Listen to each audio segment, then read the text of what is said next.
Alright, there's a lot of things going on this weekend, but I'm going to save those for the observations, the official GP observations.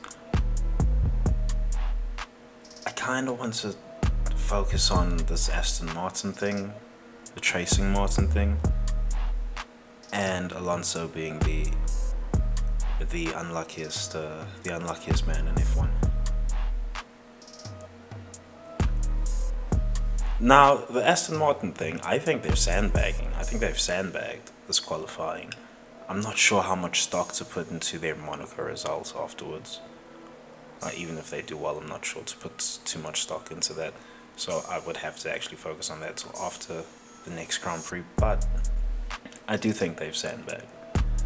I think they would have raised too many questions if they qualified really well. If they got into Q3, they definitely would have raised too many questions. If they qualified high in Q2, still would have raised question marks. So I think they just sandbagged it and said, okay, we've been in Q3. The drivers looked disappointed but not surprised, if I can explain it that way. Aston Martin already have their data from FP2, so they already know what they have in pocket, and they don't need to show it this weekend. Otherwise, they'll raise too many questions, and Red Bull won't let them skirt away with it. Depending on what they actually find, who knows? Still not expecting anything, but who knows? But yeah, it's very bizarre what they've done there. It looks like they've sandbagged it outright to me. If they've gone wrong on setup, then maybe they've gone wrong on setup. Then maybe they've just gone wrong on setup, and then the next race they'll talk. We went right on setup, and so be it. But it looks to me like they've sandbagged pretty hard. Pretty hard. But anyway. And in that Aston Martin story, there's the whole thing of the Tracing Martin story. There's a whole thing of mechanics switching teams. Now that's happening between all teams all the time. Always. What's the best F1 car that I've ever seen? The best F1 car I've ever seen is the MP420. And go check up the designer. Go check up the designers list on that car. You'll see a few people that you know. There's Newey, there's Paddy Lowe, Padromo's on there. I forget who else, but those three stuck for me. So always remember that these guys are switching teams a lot of the time. So I never really get mad at the mechanics doing things right. I'll get mad at team principals because they are a different tier, I suppose. But yeah, I never get mad at these background guys because they're always moving teams. And Newey seems to be a purist. He only goes with independent teams and not manufacturers. Anyway, and there's a metaphysical tie-in because Alonso is unlucky right now. Why is Alonso unlucky? Well, mechanics and engineers and stuff, they talk with each other and they make friends with each other. They have engineering friends, and because everything's so tight-knit in the background, everyone kind of knows each other. Well, who's this Alonso guy? He's the guy who's okay with blackface. What do we do with him?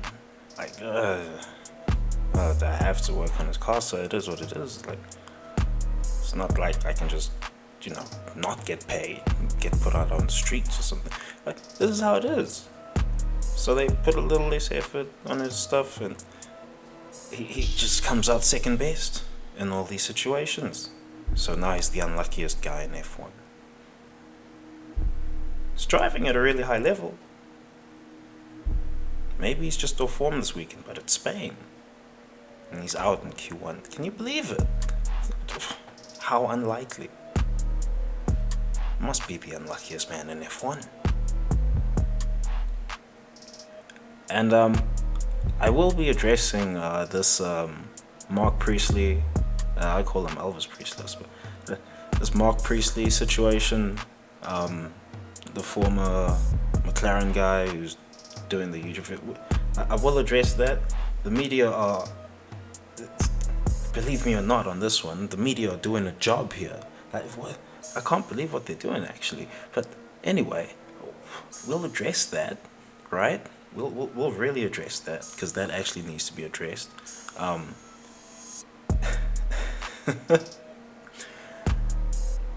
But do you remember Alonso behaved some way over there, and some of those guys are still working today. Now, sure, McLaren has had this recent scandal come up with was it a Twitter account or something, or an Instagram or a TikTok account? Who knows?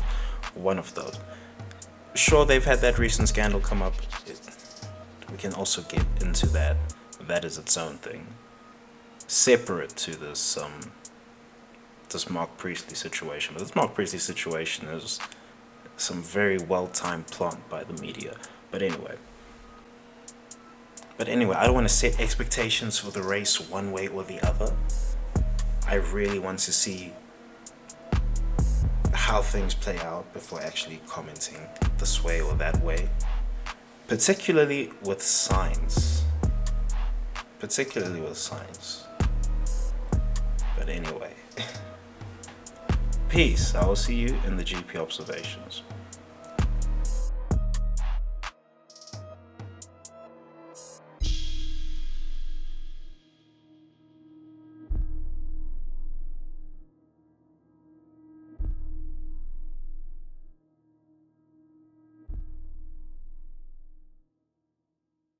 Hell breezy. Let me show you how to keep the dice rolling when you're doing that thing over there. Hey. Let's go! Cause I'm feeling like I'm running and I'm feeling like I gotta get away. Better know that I don't and I won't ever stop. Cause you know I gotta win every day. Go! See, you really wanna pop me. Go! Just know that you will never flop me. And I know that I gotta be a little cocky. Go! You ain't never gonna stop me. Every time I come a nigga gotta set it, then I gotta go and then I gotta get it, then I gotta blow and then I gotta shut it. Any little thing a nigga think that he be doing, cause it doesn't matter, cause I'm gonna dead it. Then I'm gonna murder everything and anything about it. Boom, about a bing. I gotta do a lot of things to make it clearer to a couple niggas that I always win and then I gotta get it again and again and again. And I be doing it to death and now I move a little foul. Nigga better call a rap and everybody know my style. Niggas know that I'm the best when it comes to doing this and I be banging on my chest and I bang in the east and I banging in the west and I kinda give you more and I will never give you less. You will hear it in the street and you can read it in the press. Do you really wanna know what's next? Let's go. See the way we on it and we all up in the race and you know we gotta go now try to keep up with the pace and we struggle.